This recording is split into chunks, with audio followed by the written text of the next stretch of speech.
updates on impeachment proceedings, clarify legal points, and answer your questions to provide clarity.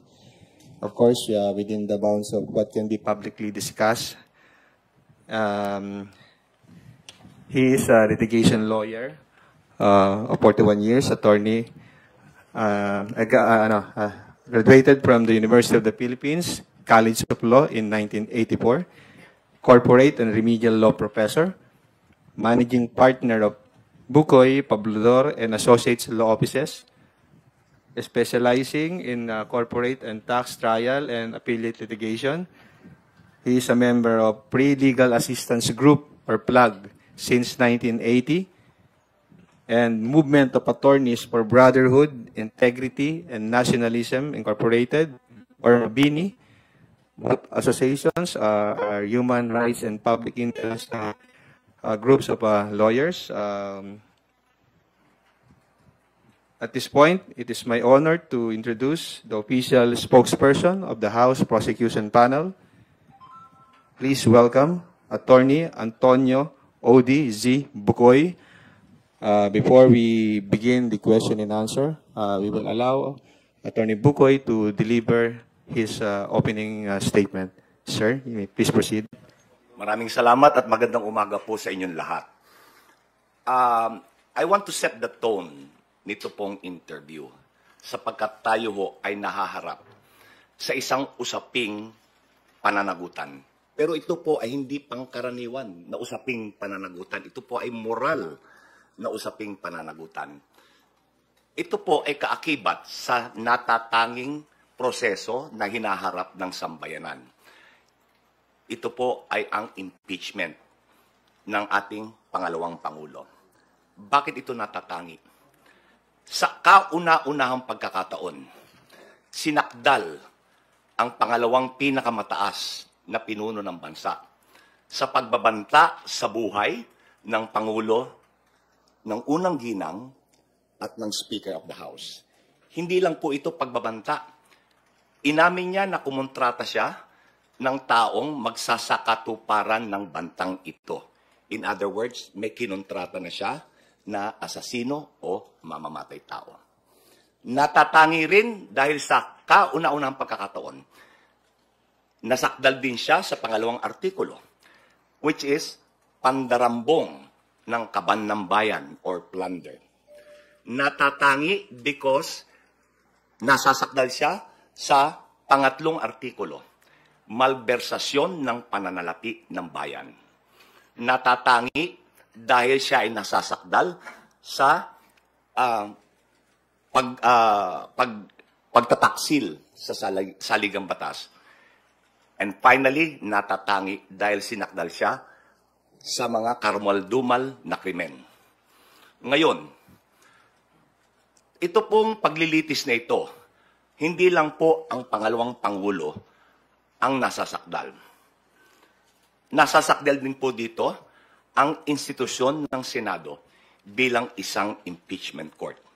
Nasasakdal din ang buong sambayanan na dapat ay buksan ang mga mata, makilahok sa proseso, upang sa gayon ay matugunan ang mga pag-aagam-agam at mga katanungan. With that, I'm ready to receive your questions. Marami pong salamat. Thank you, sir. We will take the first question from Mela Lismoras of PTV4. Hi, good morning po, Attorney Bukoy. Ay, kumusta? Yes, I'm Mela po from PTV. Sir, unahin ko lang about you. What made you say yes po sa pag-accept ng post nito as spokesperson? And can you just, spokesperson ng House impeachment prosecutors, yung exact term po na pwede namin gamitin? Ako po ang tagapagsalita o spokesperson, wala akong distinction eh. The prosecution panel. So magkasama po dyan ang public prosecutors at ang private prosecutors. Ano nag-udyok sa akin na tanggapin ito? Para ho sa bayan.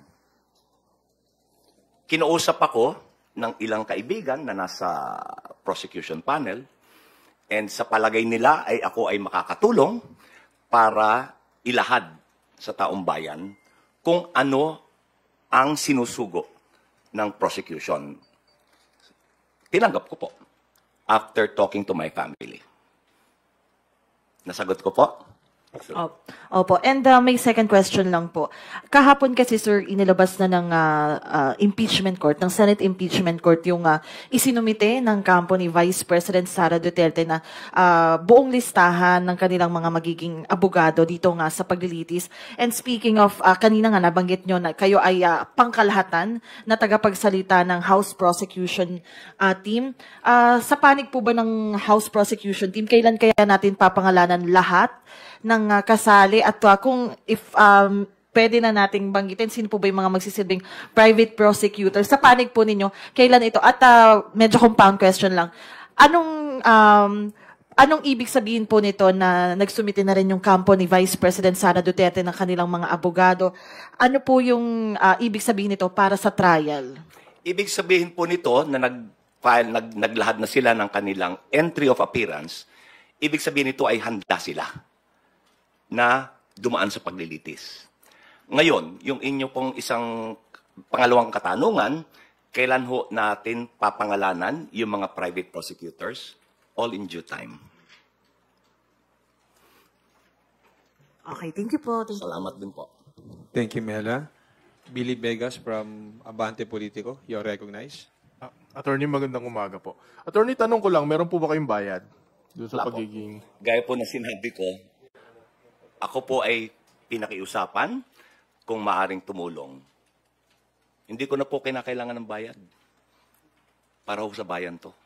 Hindi ho bayad, bayan. Next question ko po. Attorney, do you think po ba yung utos ng second impeachment court na pasagutin yung 20th Congress na House, kung gusto pa nilang ituloy yung impeachment trial ay admission na pwedeng tumawid, mag-crossover yung impeachment?